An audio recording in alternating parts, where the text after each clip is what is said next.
Kenya, moved to the US. He continued with it and says, I'm not stopping. And this year, he would like this part of the conversation that we are going to be having. But on the general news outlook, we've got a lot to keep up with. First, there is the Musalia Mudavadi reaction. Yesterday, we know he made the announcement that he was going to go for the presidency. And what are different politicians and members of the public saying about the announcement that was made yesterday? We shall be taking a look at that. And then the ODM leader, the Right Honorable Raila Odinga, is going to be meeting with Muranga leaders, and this is going to be happening at the Thika Greens. Plus, also, we've got the Interior Cabinet Secretary, Dr. Fred Matiang'i, the Principal Secretary for the Interior, Engineer Dr. Karanja Kibicho, and the Inspector General of Police, Hilary Mutiambai, and Senior Security Chiefs. They will be holding a meeting on security preparedness for the general election. This is going to be happening at the Kenya Institute of Curriculum Development. We shall be covering that too.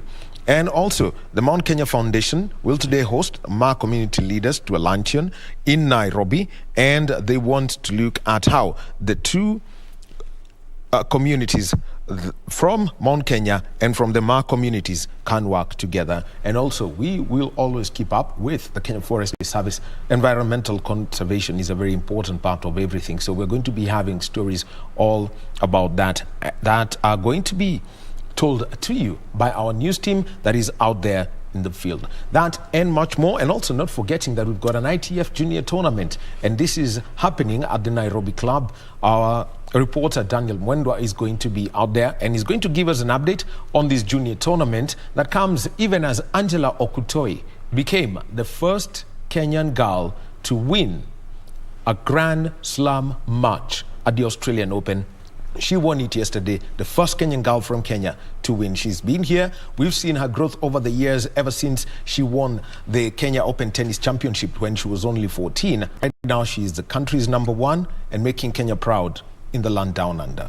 All that happening over the next 2 hours right here on Sports Check. Our sign language interpreter, she's going to be joining us, is going to be Lensa Odingo. And let's get straight into our first conversation. What you think of a Kenyan who is rallying outside the country? Well, two names come to mind. One is Ngengi Kamau. He is known for rallying out on the west coast of the United States. And another one is one who bothered one of Kenya's most celebrated navigators. That's a story he's given me. And eventually got into motorsport. And his bothers turned out to be that there is now a fully fledged rally academy by two of Kenya's celebrated motorsportsmen. One is Abdul Sidi, the other is Azhar Anwar. Their student, Brian Movie, who's based in Texas, and he's in the country here on holiday before he leaves. He's given us his time, and we say, welcome, Brian. Thank you. Thank you for having me. Yeah. And Brian, first of all, you were giving me that story about catching Abdul Sidi and eventually trying to tell him, teach me how to read pace notes, how to be a navigator. Right. How did that come about? So it started around 2008 when we were doing autocross. So Arthur Kinyanjui, the late Arthur Kinyanjui, God rest his soul, introduced me into autocross. So I kept on having an itch for motorsports, and we decided to move over from autocross to rallies, but we had no know-how. We didn't know how to do anything. So we found out Abdul Sidi's office. So every Tuesday, Wednesday, Thursday, we would go there. Is Abdul Sidi in? And he'd give us his time. So it ended up like that every day. And then he's like, you know what? I think I should start a school. Because he kept on giving me his books. I returned them. Give me his books. I returned them. I learned. So just progressed from there. Yeah. What was your experience starting with the autocrossing? Because autocross and motocross are considered to be the training school for eventual rally drivers. Right. It was great because of the community that we had then. Good people, Anthony Nielsen, Steve Anthony, Ian Duncan, all those guys. They were really, warm. I didn't race all the time. I probably raced like maybe 4, 5, 6 times. But they were really warm with advice and all of that. So it was great. It was great having to do that with Arthur and the guys. Yeah. Your transition to rallying, tell us how it started. You started off as a navigator, not as a driver. Correct. I started off as a co-driver. I knew I wanted to drive when I did a Race of Champions. I built a GC8, and that time we were racing side by side with Ben Mushemi and in Jamhuri. So, and I kind of like forced him or made him roll, and he approached me and he's like, you know what, you're a very good driver, maybe you should take driving seriously. It could take you far. So from there I was like, I have the itch, and I kept on telling Arthur, as soon as we get another car, I'm gonna leave his seat. He needs to get a different co-driver and then transition into driving. What was your experience the first time you sat with Arthur in a rally? Right. Tell us that story, how it went, the first rally in full, because it's... Oh my God, it was phenomenal. First of all, the butterflies that we had, we just wanted to bring the car home. We were not trying to do anything extra. We had no know-how. I remember it was Sunday morning in Rongai, and our windshield had fogged up, so we didn't know how to clean it. Like, we were still rookies, so we're buckled in. We're struggling to clean it up on the transport section all the way to Athi River. And we just kept on praying, let us finish this rally, let us finish this rally. And the Lord opened the heavens, it rained. So it became even more treacherous for us. So we're like, okay, you know what, let's just take it easy. Went out there, came back for service, and it was, you know, everybody was surprised that we made it till service. So we're like, let's just take it easy and bring the car home. But it was a phenomenal time. Like, it was great. At that point, the entries in Kenyan rallying could hit 50, 60. Absolutely. It was normal to have close to 70 entries for a rally. So what was it like for you as rookies, and you've got to start at the tail? It was a learning experience. You know, we used to hear people say the lead car or the car that's, you know, starting, people like don't want to start. Like, the top drivers never want to be leaving out first because they copy the lines. So I didn't know that. So I was like, lines, what do you mean they're copying the lines? So come to find out that it was an advantage of us starting at the back, because we could see the tracks where people have gone off, you know, and stuff like that, yeah. And over that season, how did it turn out for you and the late Arthur? It turned out pretty great. The only thing that we went through that was difficult was sponsorship then, and it's still hard right now. His father was a tremendous help in our motorsport, because he gave a lot to us to do it, and his family, so, and friends, of course. So it was just the challenge. The main challenge was sponsorship. So we could start and not finish, or have one or two or not finish, you know. Our itch was going out there, but maybe this rally we don't have money for tires. Yeah. And I think that one of the most challenging events for you was the Guru Nanak. What was it like for you? Because I think everyone said this is basically a dry run for a rhino charge. Right. I mean,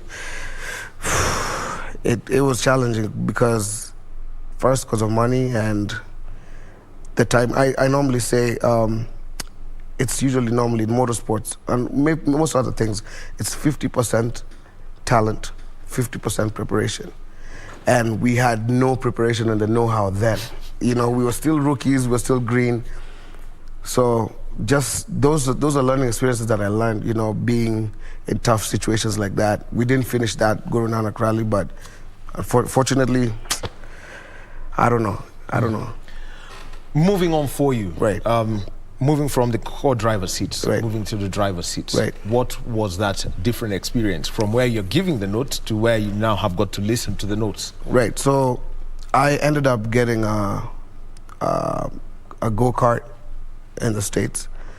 And I started learning lines. I kept on practicing. I was out there maybe 4 times a week for like 3 hours. And then I got a shifter kart that's way faster. And then that now gave me experience to know where to put the car, how to late brake and all of that. And then I moved on to like a side-by-side kind of race type of thing on a circuit, where now I have to listen and now transition the notes to what I put into the car. Side-by-side racing, was this rallycross or was it That's rallycross. Yes. Yes, absolutely, rallycross. So tell us how you move from the kart to rallycross, because I know rallycross means you move from dirt to tarmac, back to dirt, right, and back right, to tarmac. Right. It's basically the best way of getting into rally, because it teaches you the discipline of different terrains and knowing how to listen and putting in whatever your co-driver is telling you into like real life action. So it's an experience you get from that, because of tarmac dirt is way better if you're transitioning into rally. So it felt great for that, knowing that I could transition with that, because of the karting helped me with the tarmac also. And I'd done a little bit of dirt racing in Kenya also. And Kenya is basically that racing. Yeah, absolutely, absolutely. In any, or think of autocross, motocross. Even on the main roads. No, that's going to change. You're going to have you're going to have some fans, and also you're going to have some haters because of saying that simply. So the rallycross scene in the US is big because of its nature. Right. It's a closed circuit, attracts spectators, and it's short, and then super cheap, super cheap, and it's not so strict like we have it over here. It's basically like an advanced autocross, but they even have a class where you can bring your standard car, no cage, standard tires, just normal car, just a helmet, overall, and you drive. Yeah. How did that, work for you? So because it would ideally give you time to work, say, over 1 or 2 years on a proper rally car. Right. So initially, when I got to the States, as soon as I got to the States, I said I need to look for an Evo, because that Evos were like just crashing Subarus a lot. So I got an Evo, and as I started building it slowly, I got into a wreck. So unfortunately, I had to stall, and then now wait, look for more money, hustle. And then got a car, and then started fixing it slowly, while I'm doing now the cross. I'm sorry, I got a brain spot. The rallycross. The rallycross, absolutely. So with that, you don't have to use a race car. You could just use your normal car. So that I built into slowly. Then I ended up getting enough money and fans to buy a car and now start building it. What's the process? How different is the US scene from the Kenyan scene? In Kenya, the standards required for rally cars, at times you hear the drivers say they're looking for European standards. How different is it from Kenya? It's not so different. It's actually even more strict out there, because they don't really go with the FIA rules. They have their other rules. I don't know if you've noticed, in America they have their own that governs motorsports. So they usually try and outshine FIA. So their rules are way harsher than that. So you have to put in a lot of work, a lot of time. Before you get done building a car, chief scrutineer has to give a sign off on your logbook that it's a proper rally car before you say I'm ready to go out on the stages.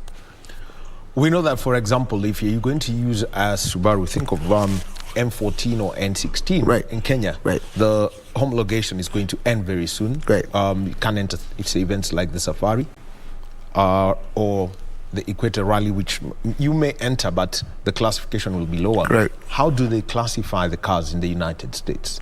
Just the same way as FIA. There's a Group N, there's Super Production, and it's just the same way. The classification is the same way with the homologation. Yeah. So tell us now about the car that you used to get into rallying proper. So I have an N14 that's been built by a very good friend of mine, Texas Dave. He owns Rally Ready Academy in Texas. And we've put in hours and hours and hours of, probably over 2,000 hours of just fixing it and making it tip-top to be able to compete with the super production cars before I jump over to an R5. Yeah. The process is, now with this car, is at the end of it all, you've got to do the testing and now get into an event. What was it for you when you got to finally put it on the road and compete in it? It was a good thing and a bad thing. Start with the good. The good thing about it, it was like an awesome experience. As soon as my son saw it, like he was so excited. I have a 2-year-old who's crazy about cars and rides motorbikes, believe it or not. At the age of 2? At the age of 2. I think I was just running around, breaking everything that came my way. Yeah. Or getting broken by anything I got into. Yeah, so it was just like, it was, I can't even explain it. The amount of joy that I had and the support with my family and friends, it was just amazing, amazing. Now, you also meant something that you mentioned to me. You've got a huge number of Kenyans working with you. Absolutely. Tell us about, the whole team, your navigator, Okay. his experiences, and also your service team. So I'll actually start with my sponsors. A big shout out to Innovative Toll. Innovative Toll is owned by a Kenyan who's out there in the diaspora, who's supporting motorsports. I'm really grateful for them.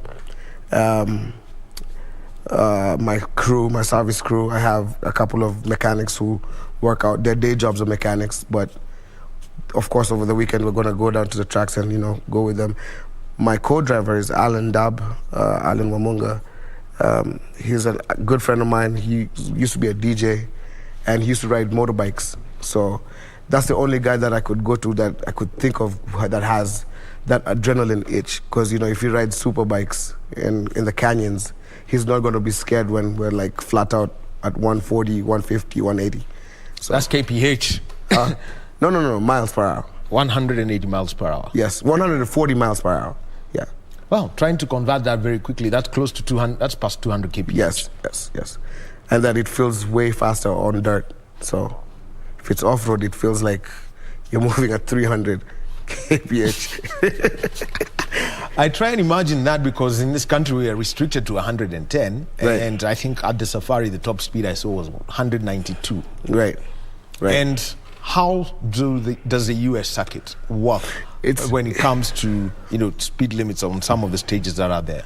It's restricted, but the good thing about it, like, there are stages that are like so the gravel is so smooth it almost feels like tarmac. So you're going to just keep on gaining speed, and before you know it, you look down, you look up, you look down, you don't want to look down anymore. Look how fast you're going. Yeah. And for you as a driver, there is one man I mentioned, Azar Anwar. Yes. How did he come to you? Because they call him Mzee wa Kazi. He's rallied for now 40 years. Yes. Now doing the classics. Yeah, absolutely. How does his involvement in your career count? Same as Abdul Sidi. We were really nagging kids then. We were young, I can say that. So we found out where Azar Anwar's workshop was. So our mission was, we start with Azar, we go to Sidi. If Sidi's not there, go to Azar. And we just literally hang out around the workshop. And Azar would be like, because he knows us, he'd be like, pick something, do this, do. So we'd just, try and help. And then after a while, Arthur's dad took interest and was like, you guys go there a lot. Maybe you guys need to get a workshop. You should learn something from him. So they had a discussion, and he's like, no, Mzee, it's okay, I'll teach them. And then one day he's like, this weekend, I'm gonna take out a rally car and we're gonna go to Athi River and we're going to practice. And we stayed there for hours and hours. I can remember that day, hours. It was so long. Sunday, we went back out, hours and hours, and then finally came back, and we had a good meal with his family. Fantastic people, and he just gave us advice on how rallying is. Yeah. What was it like working with him? Because at times people think Azar is a conservative driver, but if you sit with him, is when you realize he can actually pull some moves left and right. Believe you me, I did not know how quick that man could be until I sat in a car with him.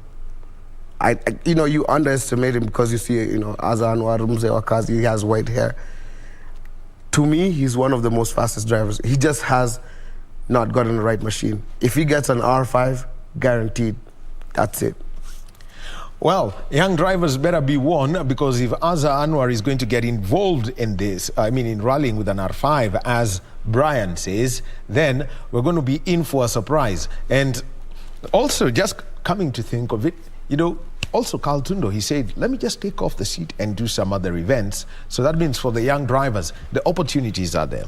Now, you've started driving in the US, right, and with this where you started off in Texas. Right. Now, the US is vast. Right. If I was to use an example of the NBA, where you've got the various divisions, you've got the Pacific, the Midwest. That's right. You've got the Southeast, you've got the West, they'll call it the Northeast, right, the Central Division. Right. How then is the US circuit set up for the expansive country? It's set up all over the place. The only hard thing about the US is the logistics, because it's far.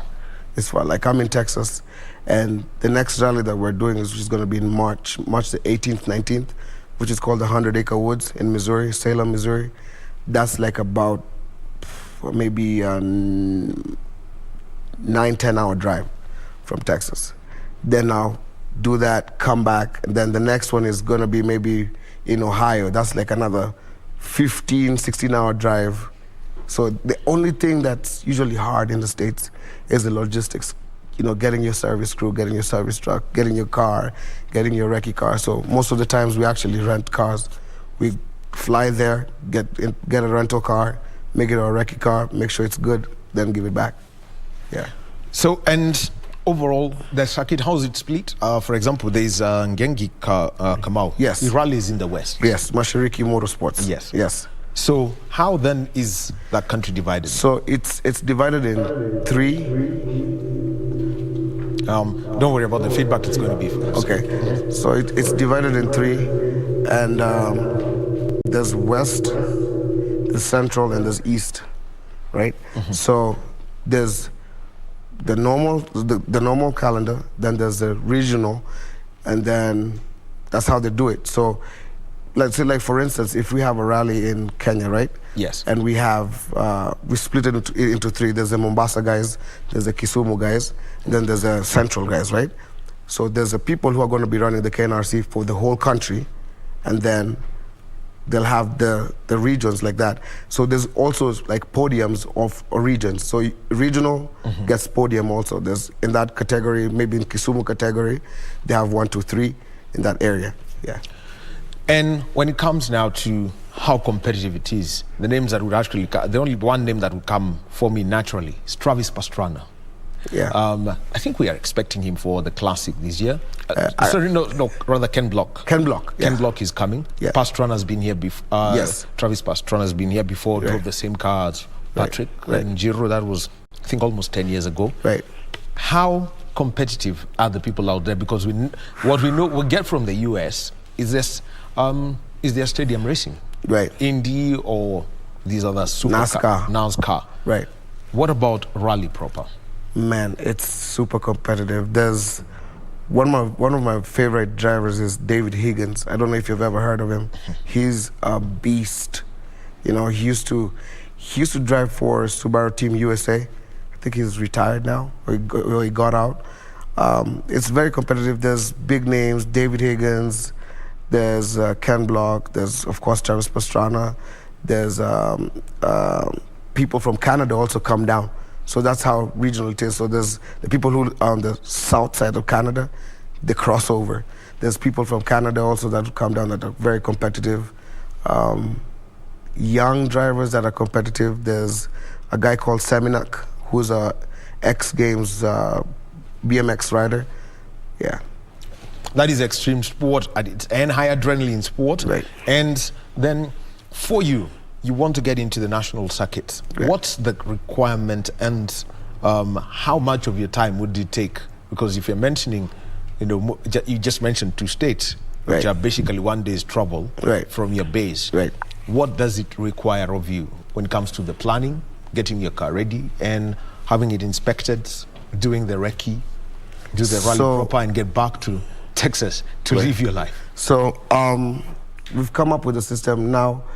in order for that to happen, I have to piggyback on a big team. So like Texas Dave, Rally Ready, has a team. Right now they're going under Black Rifle Coffee Company.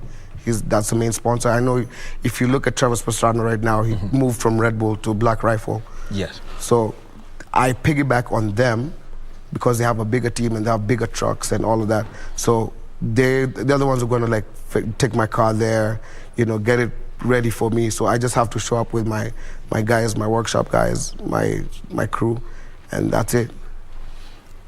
On the recce regulations, right? What is it that you've got to go through, or some of the circuits that you've seen that would interest you? In Kenya, they say Sleeping Warrior is always an interesting stage. If you've got to do, I'm trying to think of, one at Athi River, Stony Athi, which can be a 9-kilometer straight. Right. That's also interesting. Right. Which are the places you really love rallying at? In Kenya? You know, in the States. 100 Acre Woods. 100 Acre Woods in Missouri. Just give it if you just type it in on YouTube or whatever, you'll see like it's so day one is so fast, so fast, and they have something they call a kettle guard gate with a jump. It's very it's the most popular place there because cars come hitting around 110, 130 miles per hour with jumping over that. It's insane. And when it comes now to getting to get the points at the national level, who do you have to beat in your class, event in, event out? Well, that's a tough one. I have to beat my teacher, Texas Dave, because he's pretty fast, and we're in the same class. He just finished in his last race. I think he finished 3rd overall, 1st in class. So yeah, he's pretty fast. The other question people ask is, where are the American drivers when it comes to rallying, say in Europe, or coming to an event like the Safari? So rallying also in America is not so big because of the fact that the country is so big. So there's people who are NASCAR fans, there's people who are Indy fans, there's people who are, just circuit fans. So it's a growing sport now, believe you me. It's big, but it's not as big as Europe, you know? So we have people who, like I said, people who cross over from Canada too, who also make it big, yeah. And for you, one of the events that you'd like to participate in is a Safari Rally. Yes. And that is at WRC level, and probably the Equator Rally. Right. What's the experiences and the stories you've received from the people who work here for that event and from even watching it? I have been told just not to compete with anybody else, just compete with myself. Well, okay, expound on that. Do not listen or look at whatever other times people are making. Just drive at your normal, comfortable pace and try and beat your pace as you go. And that's it. Don't look at the Tundos, don't look at Ian, don't look at the Baldev or Eric Bengi. Eric Bengi, exactly. And what's it, the right guy, the Menengai guys. Onkarai. Onkarai. Don't look at them. Just focus on your speed, your times, and then your pace. That's it.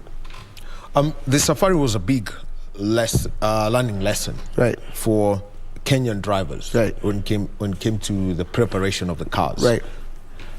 Having been working with Texas, Dave, preparing your cars and coming to bring it here, what would be the lessons that you'd give to the Kenyan drivers who are here, and what knowledge would you pass on to them, especially when it comes to the safety equipment, and also getting that car tuned and the suspensions?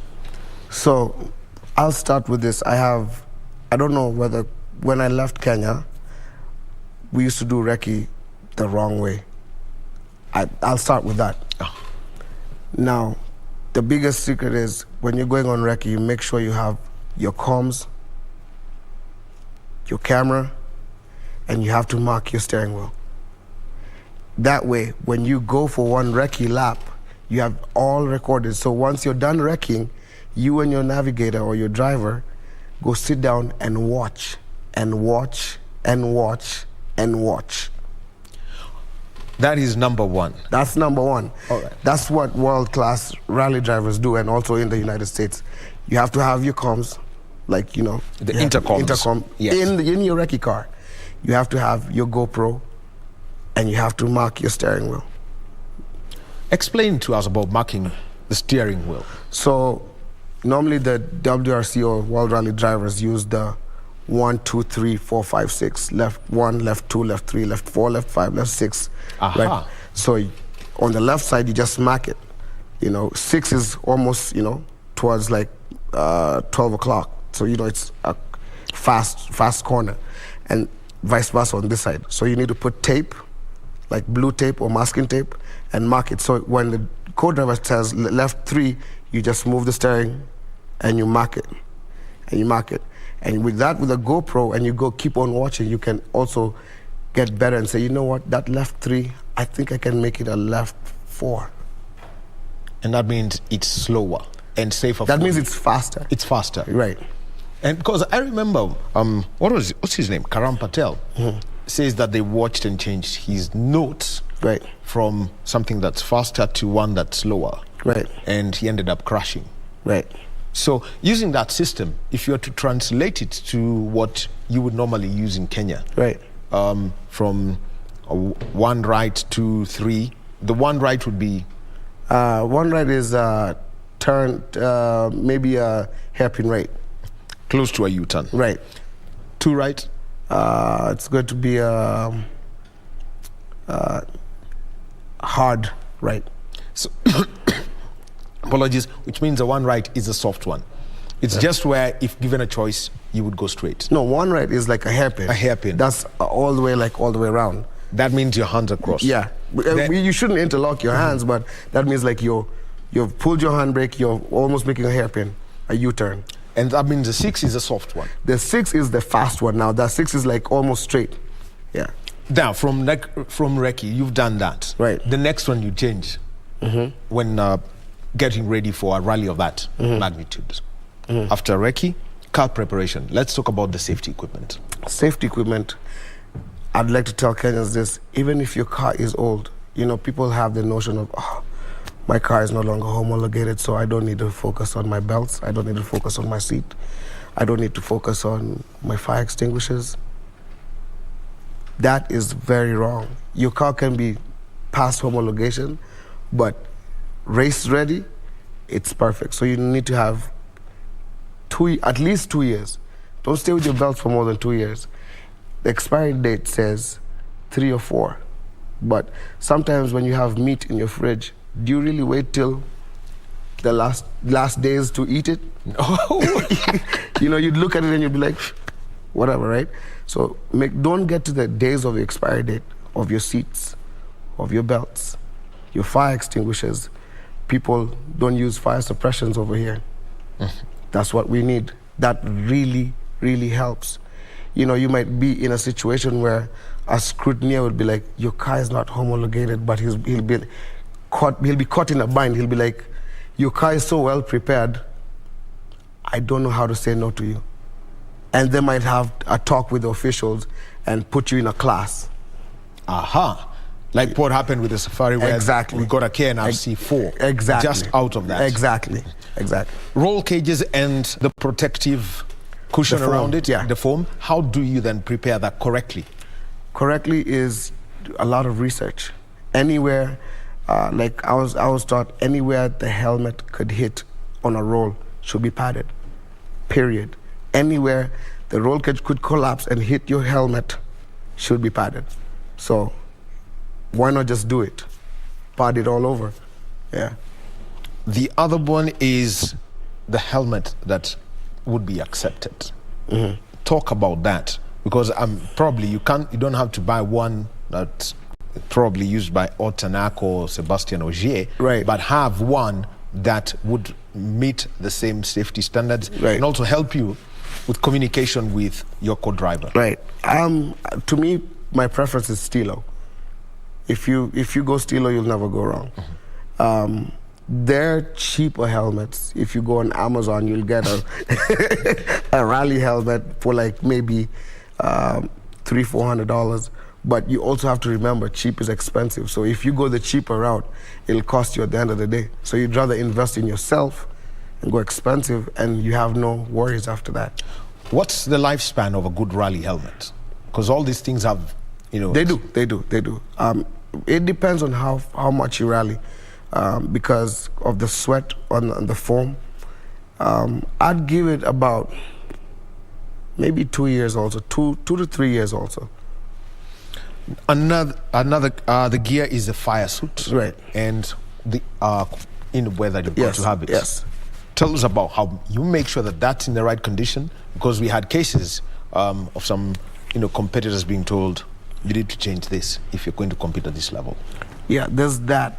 Now I'm going to start with the protection, the innerwear.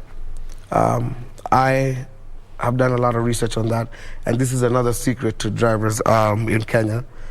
If they can go to Instagram or online and look for a system called a chill-out system. Right? So the chill-out system is like a cool suit. That's gonna reduce increase your time by about 3 or 4 seconds because you're cooler. On every stage, you're not. I know we see like Boldy or Tundo when they get out, they're drenching in sweat. With the chill-out system, none.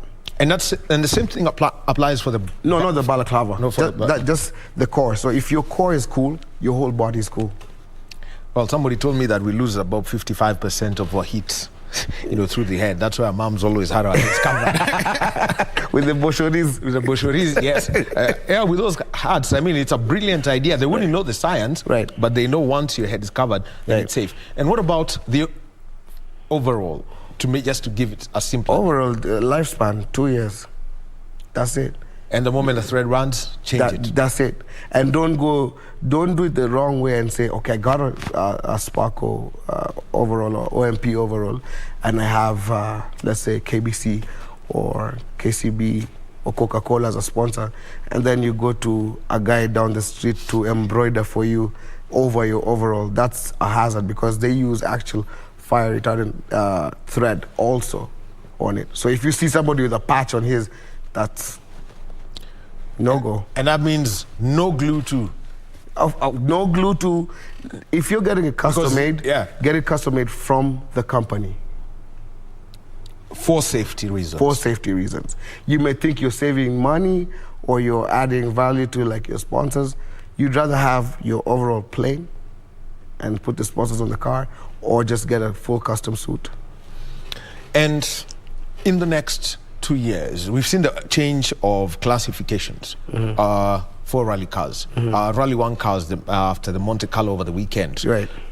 Everyone's been watching what's going to happen over this season. It's new for everyone at the very, very top. Right. Electric motors, they're hybrid now. There's Rally 2, which is going to be the second, and then moving down all the way to where you can have, cost control cars. What are the opportunities for those who'd like to get into motorsport in the different classes? Because I know Rally 1, Rally 2 out. For budget races, where would they look at? To be honest with that, I'm usually torn in the middle with that. I'm not for the progression of the way the rally is going. Because it's not becoming, it's unattainable now. You can't get it now. Now, for instance, if I want an R5, I'm looking into getting one. I'm in talks with a guy in Poland, but it's so expensive. Oh, that would afford. Exactly. So, but what about you in Kenya, who wants to start rallying, who has the talent, but you can't afford it? That just goes like that. Then, with these cars that we're seeing right now over the weekend, when are we ever going to get to that level? When are we going to see them on our roads on our KNRC event? Okay, that will be 10 years from now, probably. And where are they going to be? That's the thing. So 2 years, over the next 2 years, for anyone who's into rallying, what's the straight advice you'd give them? Getting the right car, the right preparation, such that they can compete and be consistent. How would I put it? Uganda has more activity than Kenya, Right. but they don't have the kind of cars that we have. Right. I'll say this. I've learned this from Dave. He says, "Kiss, keep it simple, stupid." That's it. Just don't overdo it. Get a simple car, and just make it the proper way. You don't need a Subaru. You don't need a Evo. You don't need like a Ford. Whatever car you get. Believe it or not, in the States, there's people who rally with pickups. There's a Chevy, one of these small cars, like the way the Ubers are all over the place. That's been transformed. That has a V8 in it. So just keep it simple, stupid. Just do it the right way. So long as your safety is okay, that's fine. We know somebody who does that. He goes by the name of Ian Duncan, and he always picks up his pickups and beats people in the rallies. Absolutely. A final one for you, Brian, as we move on to another fast sport, athletics. Your interest in coming to Kenya, given the opportunities, which events would you come in? We know we've got the ARC, that's the Equator Rally. Right. That's going to run about 2 months before the safari in June. Tell us about, where your interest would be. My interest would be, if I could afford it, would be the Nakuru Rally. I'd like to do that in honor of Arthur Kinyanjui, because he's from Nakuru. Yes. The safari, of course, and now probably in preparations for the next classic. I'd like to put that under my belt also, just to have it there. If I have a WRC event and one classic, I think at my age, I'm okay with that. Oh yeah, by the way, now that you mentioned about the classic cars, how different is it driving these modern contraptions against the almost basic to the core classic cars? I've not gotten an opportunity to drive a classic car, I'm not going to lie to you, but I've seen them in action. The only downside about classic cars is getting the spares. If you're going to make it competitive, maybe I think it's going to be good. I think a classic car is better than the modern cars, because it's more driver, feeling than these others. There's no power steering, You're the power steering. Yeah, I'm the power steering, the gear, it's amazing, because I watch a lot of videos about Shaka Mehta and back in the day, 80s rallies, and those are like, I can watch that for days on end. Yeah. All right, Brian, eventually for you, based in the States, what's your outlook overall? Where would you want to be over the next 2-3 years in the States rallying scene? And also, entice Ngengi now to just stick to the West Coast. Yes. I'd like to have a couple of rallies under my belt with at least podium finishes. Also, I want to focus a lot on my son, who's a great inspiration to me. Like, he's super smart. I'd like to advance his motorsports, give him what I didn't get. Being in the States is a great advantage, because motorsports is like broad. So I want to also focus on giving him what he needs for his motorsports. Of course, it's going to have to be by choice, whether he's going to do motocross or cars, but right now he's doing bikes. So after that, maybe we might have a motocross champion who's in America also. What, when you see him ride a powered motorcycle at 2, doing the bikes at 2, right. What is it that you notice that, makes you laugh and makes you wonder, okay, you young man, keep doing this, or I will now tell you this is how it's supposed to be. Right. It's just an amazing feeling, because I thought it's so hard to make that happen. Believe it or not, he's not like a special kid, like he's super genius. It's just a preparation. There's a bike called a balance bike that people don't know about. It's just a balance bike. It's a bike that doesn't have the 3 wheels on the side, at the back, and no pedals. So when kids start walking, they use it to walk. It's a balance bike. So they just keep on like kicking themselves. He got on the bike, he's already balancing. I just told him gas, put his feet up, and he went. Yeah. Now, you're telling us about things that, everyone's wondering, okay, a balance bike, no pedals, you just roll, and suddenly he's just floating down the street. Right. And they're made somewhere. for 1 and above. A lot of people, these are things that, I saw with this Wazungus. I was like, what is that? So my neighbor was like, it's called a balance bike. So it transitions them not to rely on the tires on the side, so that once he gets a normal bike or a bicycle, he's just going to like pick it up without you being behind him and chasing him in the estate. Nope. Well, that is what we do, and you know what we do? We just let them ride. Fall. No, not fall. He's riding, release him, he's got the balance, get rid of the wheels. Suddenly they're riding and they think you're behind, and you just let go.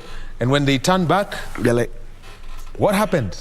So thank you. Now we know about something else, learning about little things here and there. I think I even know how to make a balance bike. Break the pedals, throw away the wheels, and you have it. You have it. Brian Bovey, thank you very much for giving us your time this morning. Have a safe travel back to the US. Thank you. Ngengi, Mashariki Motorsport. Yeah. Well, tell him we wish him all the best out there in the West Coast. He's made his name, his videos, times travel all around. Right. And for you, all the best. Hope to see you. Thank you. In April for the Equator Rally, hopefully. Safari. In June for the Safari. Yes. For those two events, the Equator is huge. It's an African Rally Championship. Right. It's a test event for the Safari. Right. Hope to see you then. Thank you. Cheers. Thank you. Cheers. Brian Bovey, US-based rally driver, started rallying here in Kenya, autocross, worked together with the late Arthur Kinyanjui. Arthur Kinyanjui was nicknamed AK-47 in the rallying circles, child of Nakuru, and he hopes to do the Nakuru rally, plus get the podiums in the US and come back later. Next, we keep it with the speeds. Over the weekend, we had the National Cross Country Championships. Helen Obiri was not in Eldoret. She was in Dundonald in Ireland, and she did win her race convincingly. What were the reactions from the people who are in the coaching business, and especially about that course that had a 5-meter mud pit that was treacherous for every athlete? They left that, they got onto the course clean, they left all muddy. One man was there, Stephen Mwaniki, is our regular athletics analyst, and he's going to break it down for us. And from what he saw, plus the national weekend meetings are back, the first and the second in Nairobi and Kisumu coming up, the Discovery Cross Country Classic, plus the Agnes Tirop Classic, and much more around the sport coming up in the next 3 minutes.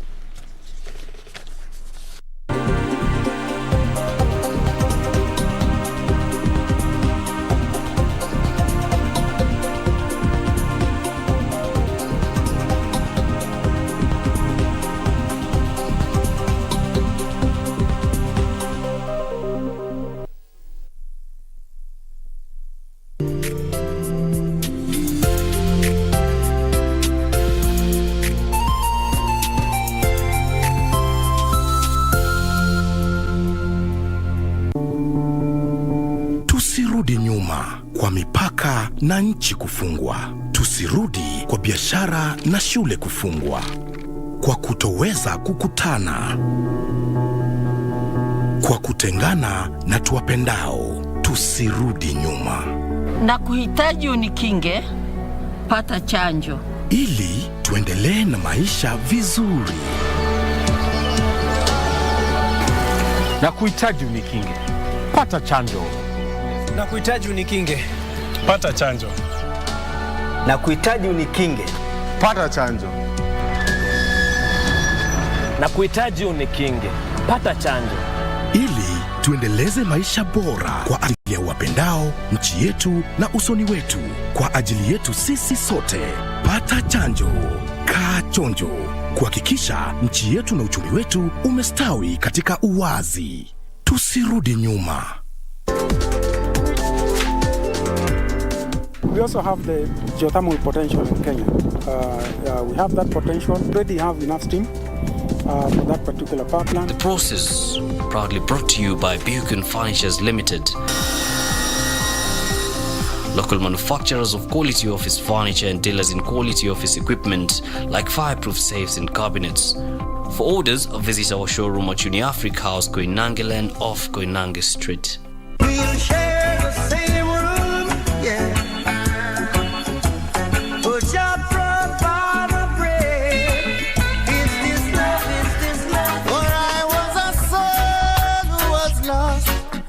and my life was in dismay. For among evil forces in which I played, be good to the people on your way up the ladder, 'cause you meet them on your way down. That's the way.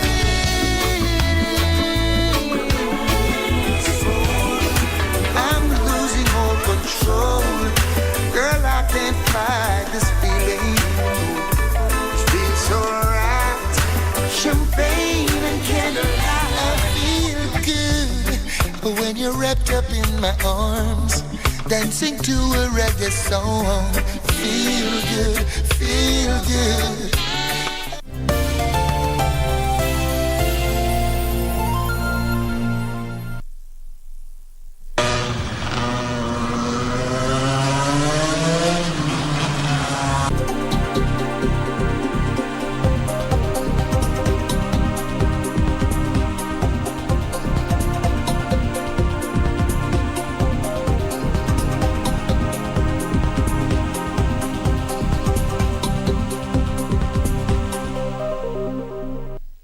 Welcome back to Sports Check. This Monday morning on KBC Channel 1, my name is Daniel Wahome, and on the bottom right of your screen, we've got our sign language interpreter, Lensa Odingo. She's going to be with us through the top of the hour and into the next. Now, we've had one conversation about motorsport, and we stay with speed.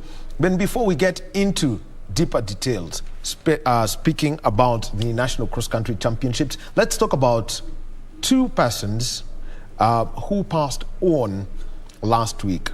Going into the National Cross Country Championships, there was the announcement that the man who's called the father of Kenyan athletics, John Velzian, had passed away at the age of 93. An inspiration for many people. Came in as a teacher, was in this country for 60 years. That's how long he was here. His impact was felt. He was a coach, for the pioneering athletes who were running in the 60s, 64.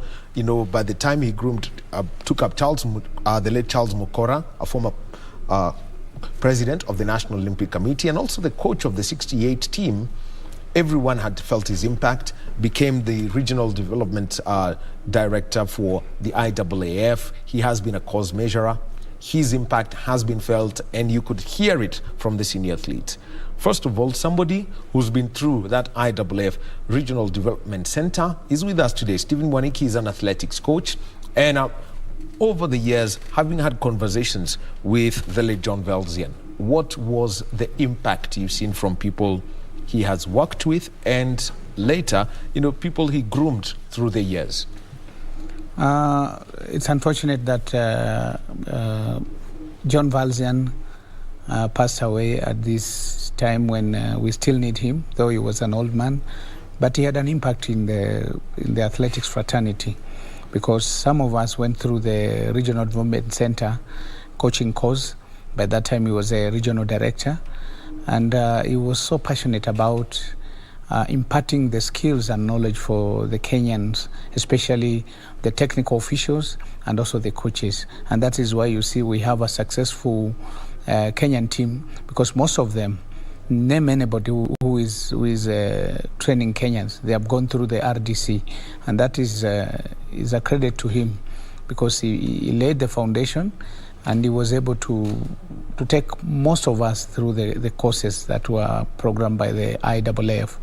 Yeah, I know that is one of the persons that we lost. Then the silver medalist in the 3,000 meter steeplechase at the 1968 Olympic Games, Ben Kogo, also passed away. That's the news we got. Anybody who was in Eldoret on a Saturday morning got the news, and everyone was taken aback. When Matthew Birir mentioned it to me, I told him, "What do you mean?"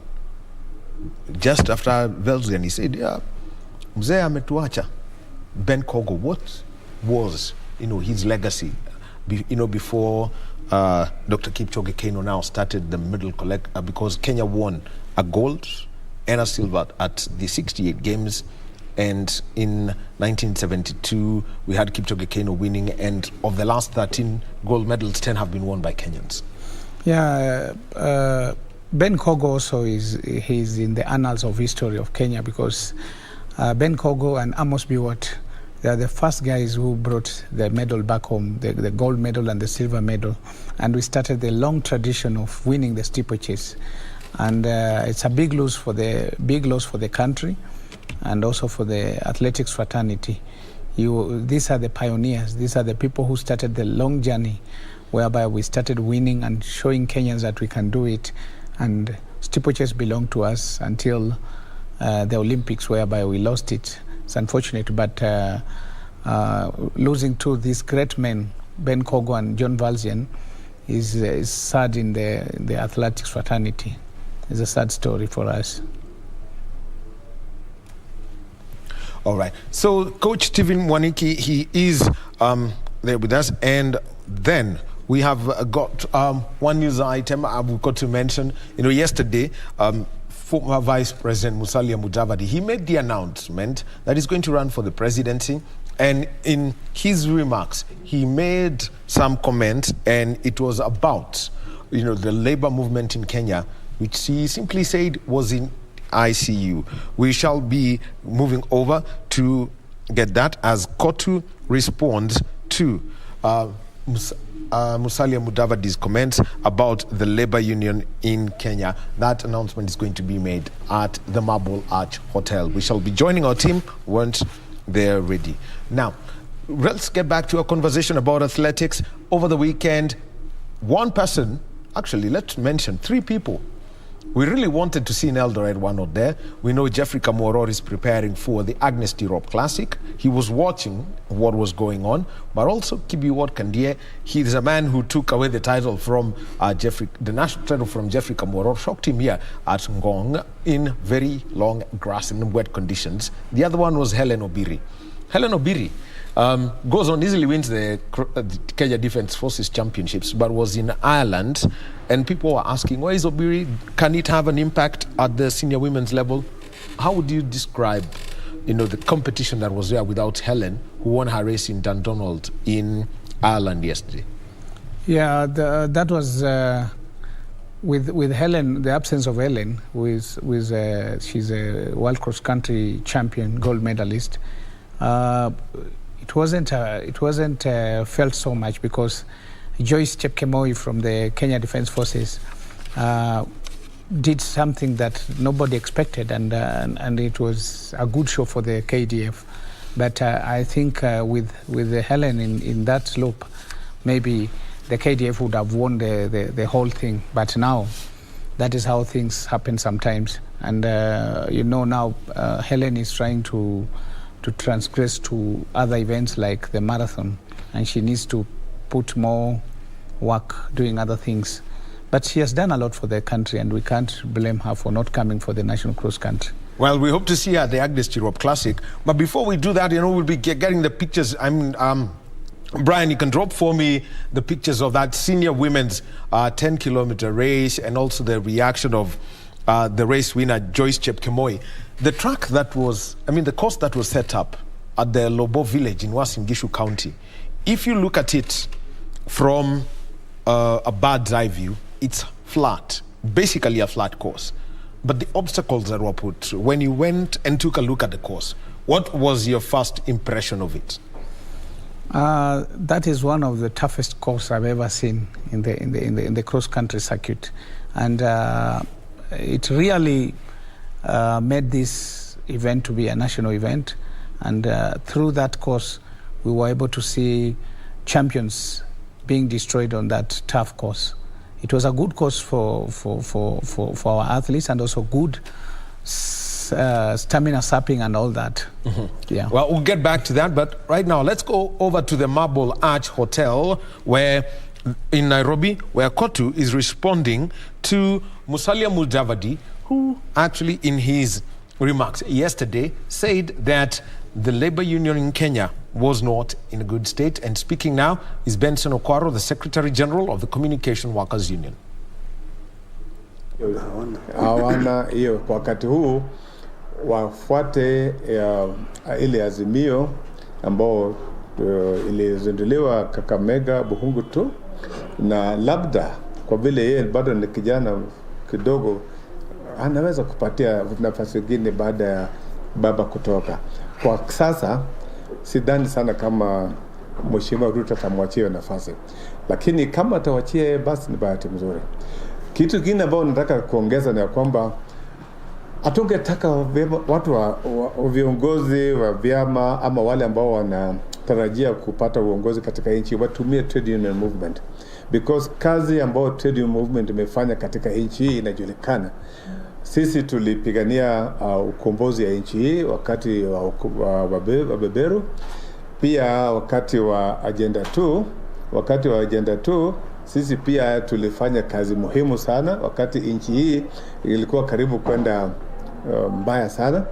Tulitumia pesa zetu, tulitembea katika nchi yote, tukaenda Coast Province, tukaenda West kujaribu kutuliza nchi, na tulifanya hivyo. Pia hata kwa sasa wakati tulikuwa na wizi katika NHIF, wizi katika NSSF, ile role ambayo tumefanya kama KOTU inajulikana wazi. Kama ingekuwa KOTU ikiongozwa na Dr. Francis Atwoli, pesa za NSSF zilikuwa zimekwisha yote. Zile maplots ambazo ziko hapa, iko karibu GPO hapa, zote zingekuwa zimeenda, lakini tumeshikilia mpaka wa sasa. So kazi yetu ambayo inajulikana. Kwa hivyo Musalia Mudavadi kuja kutuambia kwamba akija kuchukua serikali then atadeal na labor movement in this country, wacha yeye ajaribu. Tuko tayari. Inabaki miezi 6-7 tu, alafu tupate the new president of this country. Ikiwa atakuwa yeye, tuko pamoja na yeye, we shall deal with him. Hawezi, manake KOTU sio department ya serikali, KOTU sio department ya ministry yoyote, KOTU sio government parastatal. KOTU ni movement ambao imetambuliwa locally hapa katika Kenya, katika Afrika nzima na katika ulimwengu yote tumetambuliwa, na yeye ajaribu, na atajua kwamba sisi ni wazito sana. Hatuwezi, sio Musalia Mudavadi, labda kuna mwingine atakuja atatuweza. Sio, ni safi. Sawa. Asante sana. Asante sana. Good. Sasa nafikiri kuna some papers tulikuwa The Secretary General of KOTU and also the Kenya Communication Workers Union Secretary General Benson Okwaro addressing the media in Nairobi, and this was in response to Musalia Mudavadi, who was making his remarks yesterday at the Bomas of Kenya at the Amani National Congress, National Delegates Conference, where amongst the things he mentioned was about the labor movement in Kenya having no presence felt, where he said that they've let down the employees who they say they represent. And part of Mr. Okwaro's remarks were that the labor unions are independent bodies and they will work with the president who's coming in, wherever he's there, and they're ready to present the grievances of the workers. We shall have that story being taken care of by our news team, and you can watch it at 1 p.m. on KBC Channel 1 once you get the lunchtime news. There has been a change at the sign language interpreters booth. Joining us now is Ann Wangeshi. We continue with our sporting conversation, and we were talking about the National Cross Country Championships. Took place at the Lobo Village in Eldoret. And Coach Mwaniki, you were telling us about, how treacherous that course could be, because from the bird's eye view, it looks flat. But once you get onto it, with the bends, which are not, actually, they were not crazy sharp, if you take a look at them, but what was the reaction to athletes and their coaches overall from the little conversations that you are having?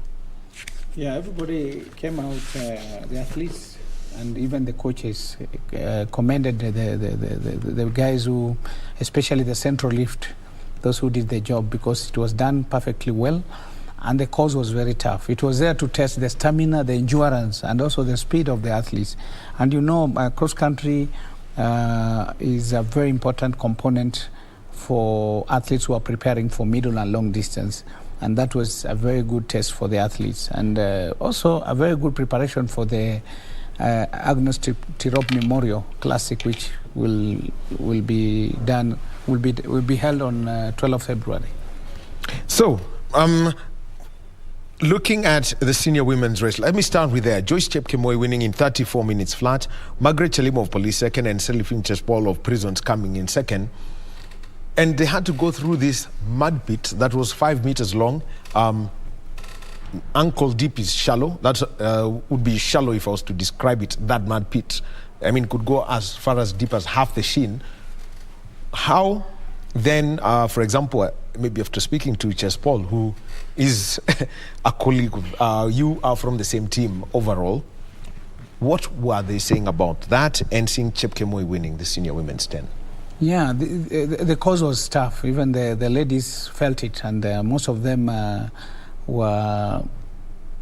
suffered. If you could look at the start list, some of the big guns were dropped at that point, especially going through that muddy section. You know, they did it 5 times because the course was 2 kilometers.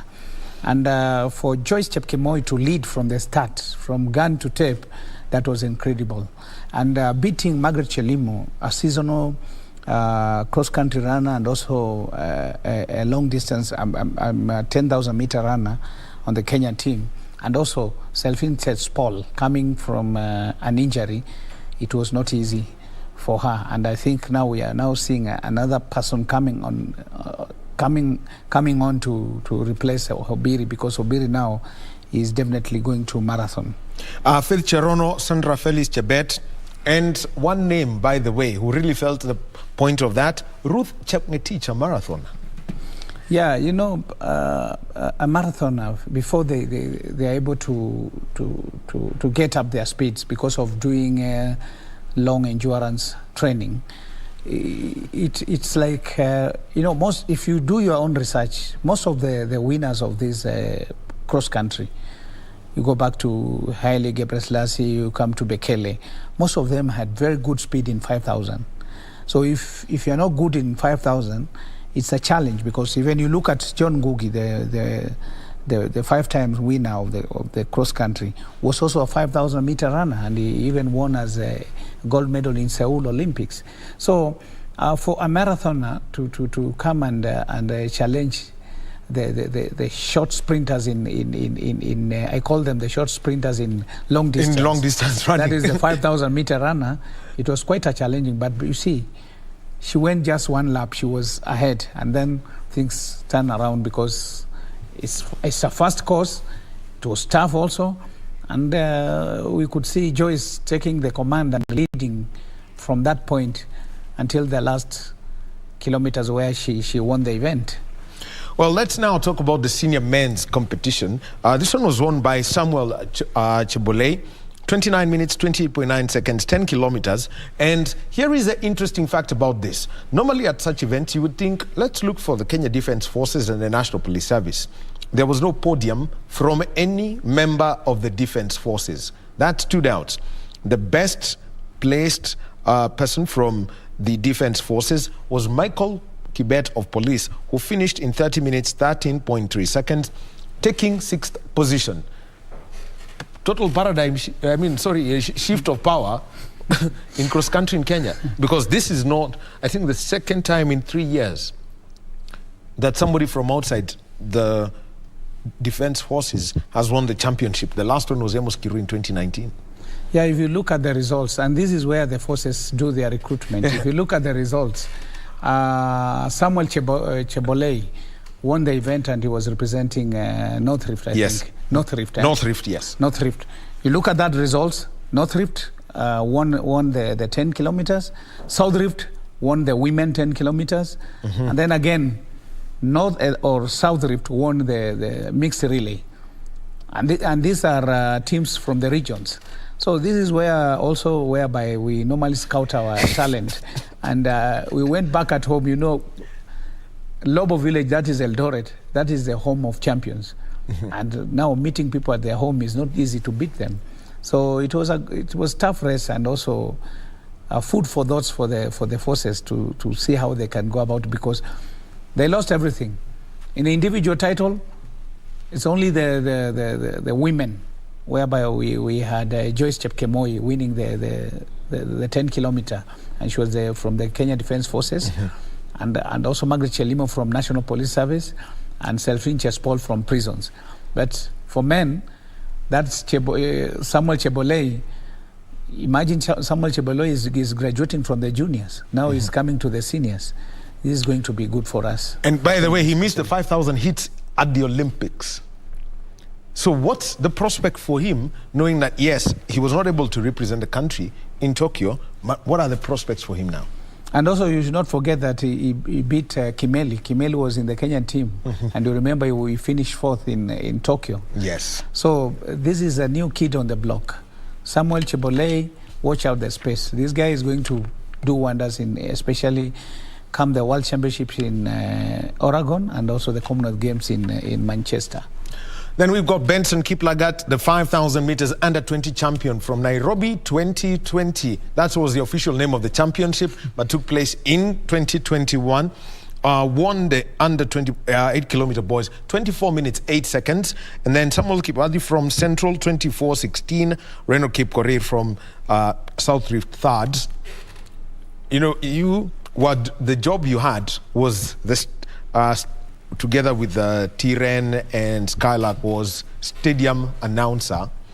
What did you pick out from the under-20 men every time they passed by the mud pit, which you had a vantage point of, and as they started each of the laps? Yeah, Benson Kiplagat proves that is a new kid on the block, because by winning the World Under-20 in Nairobi and also winning the Under-20 event in the 8-kilometer Under-20 in Lobo Village, Eldoret, it proves that this guy has a lot in store for us. And we think that if he's guided correctly, maybe this young man will be able to win more accolades for the country. The one thing that was there is that towards the end, he kept gaining the lead, because he had an 8-second gap there was an 8-second gap between him and the second-placed athlete. What is it that he saw from his running style as he came towards the finish that gave him that 15-20 meter gap? Yeah, if you look at the history of cross-country, the guys who do very well in cross-country, they are not, the first 1 or 2 laps, they are not front runners. But after that, once they decide to engage the gear, the top gear, that's it. And this is what Benson Kiplagat did. The first 2 laps, he was just within the striking range. But after that, he took the control and he was able to dictate the pace until the finish of the race. Well, that's the under-20 kilometer boys, and the under-20 girls was won by, this is 3 laps of it, was won by Faith Cherotich, and from South Rift, totally dominated by South Rift. Beatrice Chebet, the under-20 world champion from 2019, is also from South Rift. Look out for that, because they really dominate that. Faith Cherotich, keep your gun. A South Rift-born athlete is another one you've got to feel. But what's the whole feel you've got about this? Because Faith Cherotich eventually and Purity Chepkirui created this battle between themselves that nobody just could, deal with eventually. Yeah, with the under 18 and under 20, we could see that we have very good boys and girls, and this is a plus for the country, and especially after the World Under 20. This brought some of our athletes at par with the big guns, and I think this is a bright future for us. And for the girls, I think we still have a lot, and the athletes will, in our reserve, we have so many athletes who are coming up, and we think that the women folks will be able to continue ruling the world in the world of athletics. Now, let me talk about the under-18 boys. This is not an event that you would expect globally, but Athletics Kenya decided to include it at the National Championships in Eldoret, and this is to give the entire range of age categories. There are 3, the under-18, under-20, and the seniors, an opportunity to compete. So overall, there were 7 events. The under-18 boys won by Charles Rotich of North Rift, with Rafael Dapash of South Rift taking second place, 18 minutes, 10 seconds. There was a battle here that, would like to talk about. What was that from your coaches, as a coach, and from somebody who was, observing and having to do that on-stadium job? That battle between Charles Rotich and Rafael Dapash over 3 laps. That saw Rotich overtake Dapash and somehow glide through the mud hole and get to the finish. Yeah, first I want to thank the Federation, because everybody, we didn't know that they will include this event because it's not among the events being done in the World Athletics. But it's good to give them a stage, a platform for the young, the under 18. Secondly, that battle between Dabash and Rotich was also a seesaw battle. For both of them, they're showing the spirit of running cross country. You see, cross country, you have to be courageous. You have to fight. You have to do all you can. And this is why you see the Ethiopians pitting us in this event. But the young guys who are coming on stage, they are also showing us that they have the ability and capability of matching anybody in this world. So it was a good race, especially the under 18, and a good platform for them to exploit their talent. For those who are coaching the under 18s, because I think some of the under 18 athletes, they left their shoes in the mud pit. I don't know how they're going to be fished out, probably using a magnet because of the spikes. But what would you give to a youth coach if they're going to take their athletes to a course like the one we saw at Lobo? The mud pit was being used to test their stamina and endurance. The other thing also that I don't know whether you got it in the picture, it's all over in the social media, is the athletes after competition, they went to wash their shoes there, look for their shoes. I'm telling you, it was a bit of it. But most of them went back there to look for their shoes, fishing for their shoes, Yes. Because some of them lost their shoes there, and on that muddy part of it. And it was quite interesting because you could see most of the spectators were down there trying to push their people and trying to tell them that it's okay, you just move. And Chebole and Timothy Cheriot showed some experience of running on the mud part of the event. And you could see also the Elijah Manangoi. Yes. The stamina on that part of it, that is where he was tested, and this is where he was overtaken, because there were some people who were coming after him. And in fact, when he was handing over the baton to Beatrice, he felt down at handing over the baton. So that section was so grueling, and it punished so many athletes. But it's good for preparation. What would you tell a coach who's working with under 18 athletes before I even come to the under 18 girls and the mixed relay? Yeah, the most important thing is to train the athletes on all terrain. Make sure that your athletes, during the build-up, because you know cross-country is build-up for track, you have to use all the terrain, you have to do the hill work, you have to do all kind of training so that the athletes are prepared and ready to go to the track. Track is much easier if you have gone through the kind of cross-country we saw in Lobo village. Yeah. The under 18 girls, this is an interesting one. Pamela Kosgei, younger sister to Bridget Kosgei, she won it 18 minutes 19.4 seconds. Then her schoolmate Maureen Jepkoech taking second place, but 15 seconds behind. This was over 2.5 laps of the course.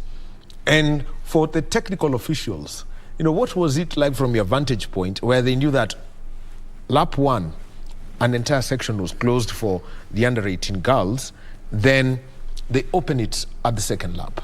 Yeah, the first lap, they used the first lap for the 1 kilometer. The event was, for the girls, was 5 kilometers. So, and the whole course was 2 kilometers. One loop was 2 kilometers. So they used the first lap to run the first kilometer. And then now they do the normal 2 kilometers to make it 5 kilometers. So it was also tough, and also the athletes had to do their calculation. That's very important. And also for Bridget Koskei's sister, it shows that in the family, the talent is there. Because the elder sister, Bridget, a marathoner, and now this young girl winning the 5 kilometers was also showing that the family has that thing in the family. It runs in the DNA. In the DNA. And Pamela and Maureen are in the same school. And Brian, if you've got Maureen Jepkoech, hear her, because she spoke about her program in school where they've got to do their studies. It's a little bit of a wild program. If you just listen to it, if you try live to it, live up according to it, it would shock you. So, Brian, get Maureen speaking. You tell us about it. Yes, Brian, you can play. Okay. All right. So Maureen will be, Brian will be getting us that video of Maureen Jepkoech. But the two are in one school, St. Agnes School out. And how well do some of this, how much would schools, put out in terms of talent tapping at under 18? Because it's now not a global event, but concentrated at national and regional competitions. Yeah, first and foremost, we are happy that Minister of Sports, we saw Professor Magoha saying that sports will be, they had removed sports, but now they have allowed sports to continue to reduce the pressure that we have in schools. So we are happy that we'll be able to maintain our tradition, we'll be able to maintain our winning, that because we've been winning all the events since time immemorial. And we need to keep this tradition. So for the young athletes who are coming up, the teachers should create time for them, because sports doesn't take all the time. And also it helps them it molds them into athletics, bring them into the athletics and a bright future in athletics. And that is important. And also it helps to create wealth for this country. And some of the athletes end up getting jobs in the institutions like the prison, police, and KDF. So it's a very important industry for Kenya. So we have to start from the primary level, go up to the secondary level, and continue promoting sports in this country. All right, yes. And, well, Brian tells me that we've got Maureen Jepkoech. Well, you can play out Maureen Jepkoech and listen to her speaking about the cross-country events and also the kind of training programs that they go through.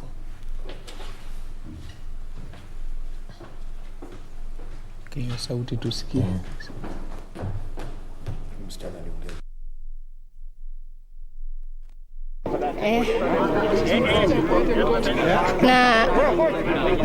Nashukuru Mungu kwa umbali na amenitoa hadi wakati huu. Nilipoanza race hadi nikamaliza nikiwa salama. Na niyo tu. Na mko shule moja na mshindi wa leo Pamela, tuambie kuhusu mazoezi yenu kile mnaifanya mkiwa pale shuleni. Sisi huwa tunakuanga na coaches wawili, coach Mayo na coach Koech, na huwa tuna training asubuhi 5:30, tunaenda preps 5 hadi 5:30, alafu 5:30 tunaenda mazoezi yetu for 30 minutes. Maybe ni long run, speed walk ama fartlek. Alafu kila siku saa 10 tunaendanga field ama tunaenda circuit training kwa forest. Na hao coaches wanatusaidianga sana. Sasa na after maybe leo ushindi ya leo, maybe kuna mbio gani unataka kushiriki tena? Kwa nangangana, halafu ni join ya 118 hiyo ya February, ili ni join Kenya team. That time nililusingi, then nataka ni work hard kwa upcoming yenye nakuja. That is the runner-up at the under 18 girls 5 kilometer race, Maureen Jepkoech. Coach, your response? Yeah, the kind of training I think is okay, and also trying to squeeze time, mixing education and also training. That's important, and it shows that for you to succeed, you have to really work hard. And the units that she has talked about, doing the circuit training, doing the speed work, the fartlek, that's very crucial especially for training middle and long distance. Also, we use it in sprints, but it's very important what she has talked about, and it's important that parents should see that this development of sports does not start when somebody is old. You have to start when you are still young and continue with that discipline, which has really created a lot of work and also wealth for this country. Finally, the mixed relay, or the universal relay as it is officially known, this went to South Rift. And you're a sprints coach, you have been the coach of the national relays team to global events. What is it that you noticed about the relay teams that took place before, eventually seeing even, a proud moment for you as Paul made that final push for a podium place. That I think Catherine Dereva was very happy with the outcome at the senior women's, with the team finishing third.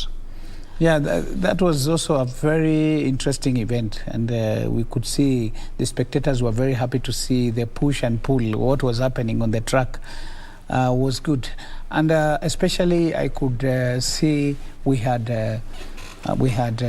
steeplechasers, Veronica Nyambura, making a comeback. Nyambura was very good in Diamond Leagues, and she made sure that the police were ahead of everybody. Then came Beatrice Chepkoech. And this battle between Beatrice Chepkoech, the world record holder in steeplechase, and Selfin Chespol, this was a battle and a half. And even coming to the last meters, whereby Selfin was able to pass Beatrice Chepkoech, made it more interesting. So it's a good event whereby you combined 2 male and 2 female. And it's quite interesting. Yeah. And as we head now to the Agnes Tirop Cross Country Classic, first of all, for a message to any athlete or to somebody who may not have had the opportunity to watch that event, what would be the message? Anybody who wants to participate at the, a non-world athletics gold level events, what's the message to them about Lobo? Lobo is a tough course. And I think only the best will be able to survive in that event. If they will continue maintaining the same circuit and also the same kind of terrain, then it's going to be tough. And for your information, you are talking about Samuel Chebole. I think this guy is up there. Nobody will stop him. You bring Kamoror, you bring who? It's going to be a battle and a half. The guy is okay now and ready to roll. All right, Jeffrey Kamworor, you've heard it from Coach Stephen Mwaniki. Please prove him wrong on the 12th of February. And please, because the country will be watching on this channel as we cover that event, the senior men's, the World Athletics gold cross-country to a gold event. So they have been warned. And as we wind up, Coach, I know you do not know what your entry looks like, because I think since for the last 8 days, you've not been at the office because you spent 4 days in Diani at the Agnes Tirop conference. Give us, from your perspective of the conversations, your take out from that conference and the way forward from the Agnes Tirop conference. Yeah, the Agnes Tirop conference in Diani Reef was a very important conference, and this was trying to expound on what is happening in the world of sports. And the message was out there, loud and clear. Say no more to gender-based violence. It is something that has affected us, and even losing one of important assets for this country. So we have to say no more to gender-based violence. We should treat our both sex equally, and we should always be working together for the benefit of this country. Coach Stephen Mwaniki, they're giving us his thoughts on athletics and also the Agnes Tirop conference that took place in Diani last week from Monday through Thursday. So that means that this, and then I take his time this morning, so which means he's going to go to the office probably after lunch, after, almost 10 days out, to cross country. Remember, in under 3 weeks, the Agnes Tirop Cross Country Classic at the Lobo Village in Uasin Gishu County at Kapseret. If you're looking for Lobo Village, there is a new bypass that's being built just before you get into Eldoret town. If you were to ride on a motorbike on it, then where you see one overpass, that's where the first overpass after the junction, that's where the Lobo Village is. You will see a little pond and the course has been set up. That's where it is. It's flat. Make sure on the 12th, you get to watch the world's best, including Jeffrey Kamworor and Lettuce in Bed Gide. What's common about them? The half marathon world record. They will be coming for that event. Look out for it. Thank you very much, Coach. And we shall leave you with the sounds of some of the athletes who are at the National Cross Country Championships. Let me see. You'll hear from Charles Rotich, Faith Cherotich, Then you also will hear from Benson Kiplagat and Kenneth Kiprop as we get ready to move to the next conversation, which is about football. The FKF Premier League, we had an 8-goal thriller last week, and the second leg starts today. Those two teams are involved, plus the shocker of the night. Nigeria fly away. The Super Eagles forced out of the skies by the Carthage Eagles. Join John Agriotieno in just about 3 minutes. Tumeshiriki mzuri tukaweza kuiona. Tunamshukuru Mungu kwa hayo. Ulikuwa na matarajio ya kushinda leo? Nilikuwa na matarajio ya kushinda. Bado nashukuru Mungu kwa sababu nimeshinda. Umemaliza katika nafasi ya pili. Labda mpinzani wako alikushindia wapi? Mwenzangu alinishindia huko kwa maji sababu kiatu ilikuwa imeraruka. So ndio maana alinishindia na huko. But siku nyingine I will improve for that. Sasa baada hapa matumaini yako na matarajio ni yapi? Matarajio yangu ni kwenda mbele, sio kurudi nyuma. Unatrainia wapi? Natrainia Nakuru. Ndio wetu Njoro. Na shule unasoma wapi? Njoro nasomea hapo Njoro. High school form 2. Shule inaitwaje? Darakwa. Kocha wako nani? Coach Mr. Ngao. Mr. Ngao. Ngao nani? Charles. Uko form? Form 2. Form 2 shule ni?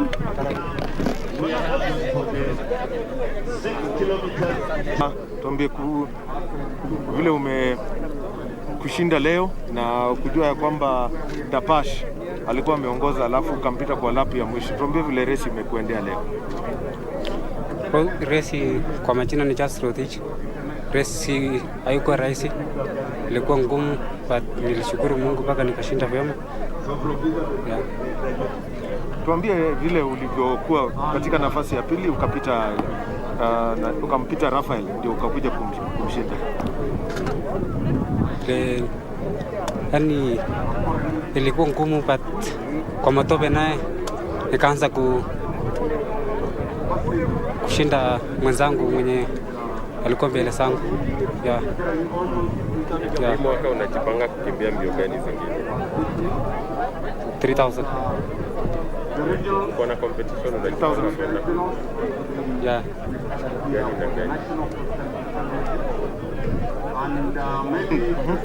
Tuambie unasomea wapi, unafanyia mazoezi wapi? Ninasoma West Pokot. Natrainia Sioi. Niko shule Kapkecha secondary school. Mtu. Na leo unajisikiaje kwamba umefaulu kupata ushindi katika kitengo cha wavulana? Nilishukuru Mungu mpaka nikaanza kushinda vizuri. Ni mara yako ya kwanza kushinda katika mashindano kama haya? Si mara ya kwanza, but nilishinda cross country kule Ngong. But nilikuwa position 3. Nakwenda Toko. Going forward, labda malengo yako na matarajio? Matarajio naweza train vizuri, but naweza ndio nishinde mazuri huko mbele. Asante. Nilikuwa nakimbia under 8 km junior men. I thank God today for winning this race. I target Continental Tour cross country yenye itafanyika mwezi wa pili. Tunashukuru hii Roto Foundation ametusaidia tukakamilisha hii race. Siri yako ushindi leo ilikuwa gani? Sikuwa natarajia kuwin hii race because nilikuwa nataka race juzi. But God amenisaidia nikawin. Hebu tueleze, hii course umeiona ikiwa namna gani? Hii course haikuwa rahisi, ilikuwa ngumu. Kwanza mlima ilikuwa mbaya na hiyo maji tulikuwa tunawekelea inafika hapa. Haswa mimi nilikuwa mfupi, nikaingia ndani. Unasikiaje leo kwamba umeshinda tena? Nasikia poa. Nilikuwa nimejiandaa Serengeti. Tulikuwa tumejiandaa, coach alikuwa ameniambia hebu enda try usikie mwili vile iko, tukuje tuangalie vile tutafanya. Imekuwaje leo ukakimbia cross country kwa uwanja? Nilikuwa nakimbia cross country but nilikuwa nakimbia yote. Yeah. Wewe ni bingwa under 20. Yeah. 5,000. Yeah. Hii mwaka pia kuna under 20 na kuna senior.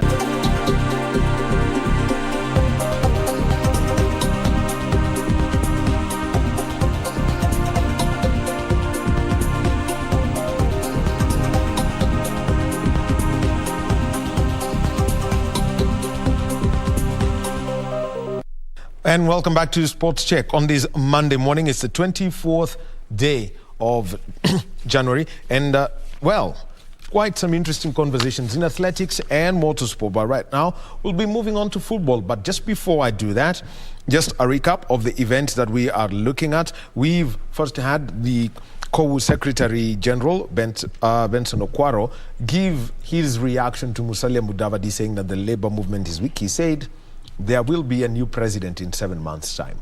And they will work with the person who's there, but they are displeased with being described as bodies that have been loitered. Then we also have got ODM leader Raila Odinga. He's meeting with Muranga leaders, and that's at Thika Greens. And also the Mount Kenya Foundation, they're going to be meeting with leadership from the Ma community on, how coexistence in this country, mainly from the political scene. So, and also Dan Mwendwa, he is at the Nairobi club where we have got the ITF Junior Tournament that's taking place on a weekend when Kenya has had a history maker, Angela Okutoi. She is the first Kenyan girl to win a match at the junior main draw of the Australian Open at a Grand Slam level. In tennis, there are only 4. The Australian Open, the French Open, Wimbledon, and the US Open. She's the first Kenyan girl to do so. And we also know that legendary Paul Wekesa is a man who played at those Grand Slams. He actually made it to the quarterfinals of a Grand Slam. Kenya's best ever tennis player. So a lot of inspiration and stories that are coming up, and we'll keep up with her progress at the Australian Open. She's playing in the singles and the doubles. Look out for our sports bulletins on TV, online, and on radio, and we shall give you Angela Okutoi's story. But now, let's move on to football.